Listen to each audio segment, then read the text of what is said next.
కదా ఇది తప్పు కట్టినావు కాబట్టి ఎగరడం లేదు సరిగా. ఇట్లా కట్టినావు, ఇట్లా ఇట్లా రావాలా.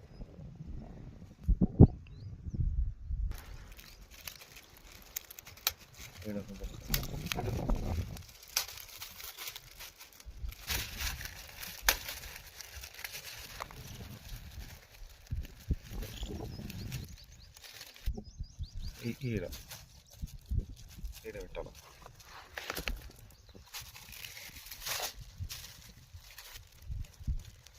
ఎక్కడ పట్టుకుంటే ఎగురుతుందో చూడాల. ఈడ పట్టుకున్నాల ఎగరడానికి సూత్రం. తోక కట్టాలి కదా,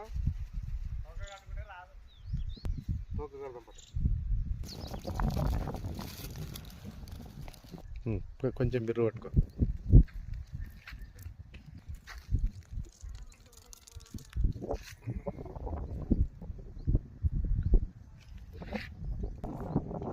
ఏం పేరు నీ పేరు? మళ్ళీ ఒకసారి చెప్పు. శివ మల్లికార్జున.